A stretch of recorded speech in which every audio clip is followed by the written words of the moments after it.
out of the box or out of the wall, whatever you want to call it, we have, Mickey was like, don't hit me. Equalizer, the first one, Denzel Washington. Of course, I'm watching this because the third one is coming out this weekend. Have I seen the first one? Yes. Have I seen the second one? No. I do remember watching this in theaters, and I was thinking it was a little bit too dark for me, as just like the last scene in the Home Depot, if you want to put it that way. However, does the 4K quality make it a better movie?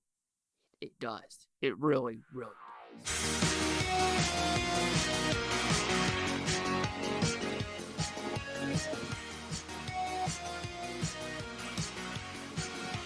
Chase Lee Hockey here with the Blue Futon reviewing the Equalizer. So what's this about? Pretty simple premise. Denzel Washington is a loner, and he's a loner for a good reason. He had a bad past of killing. He's a great killer. And now, since he's a widow now, he just wants to live life to the fullest, help as many people as he can, get through life. However, there's a Russian prostitute, Terry, who I don't think she wants to be a Russian prostitute, but however, she gets beaten up bad, and now Denzel Washington's going to break that stick and be like, you know what?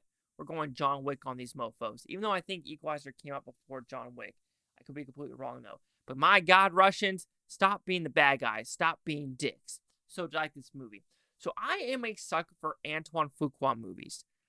King Arthur, Equalizers, Training Day, even Emancipation, which I wasn't the biggest fan of cinematography, but as a movie-making experience, he does a fine, fantastic job. So, anytime Antoine Fuqua is behind the camera, I'm having a great time with the movie, and the same thing with the Equalizer. It is so much better in 4K quality. So when I'm talking about that, let's talk about that.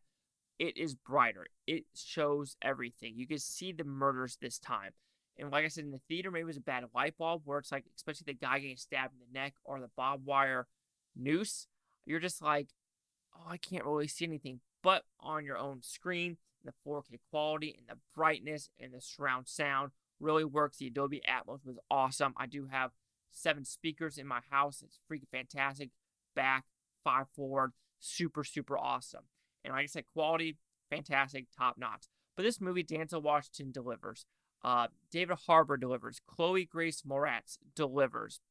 Everyone in this movie, Bill Palmer's in it, delivers. Even though he's in it for like 5 minutes, if that. But everyone in this movie is fantastic. There's great setting to it, great violence, and it's believable, except maybe, there's this pipeline explosion where it's like, cool, it's very stylish, but then when you rewatch it, you're like, oh, okay, they really made that extremely, extremely stylized, which is cool. It's overall pretty cool, but, you got to take some faults here and there. But when the story progresses, it really is fun to watch Denzel Washington, struggle, because you're like, does he have ADHD, or does he just try to tell himself, like, I need to don't do this, don't do this, don't do this. Or maybe then he realizes maybe I need to do this because this is my personality as a whole. And I am putting everything, I'm shelling everything. I'm putting a mask on, and that mask needs to come off, and the mask needs to stay off, because putting this mask on really doesn't help anyone. And it's not who I am as a person. So when the violence does happen, top notch. You believe Denzel Washington's doing everything on screen. I truly think he is. It doesn't look like there's a lot of stunt doubles, because every time you see action, Denzel's face is on screen. So you're like, I think Denzel Washington's doing all this stuff. It's way more believable than Harrison Ford doing Indiana Jones. But however, caveat, I will say that that's 80 years old.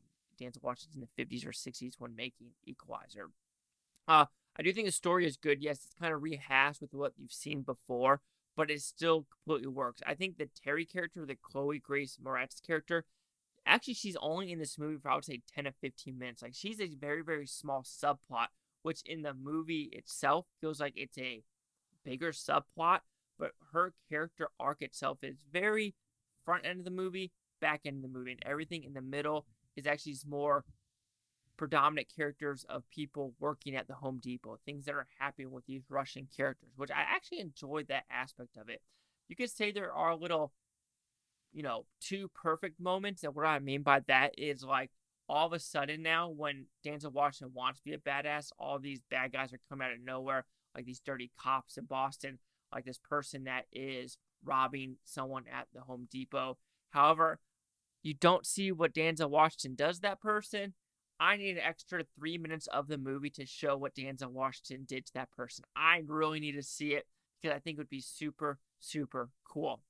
And then final climax, good song choice, good action. It's overall a well-crafted movie that I completely enjoy.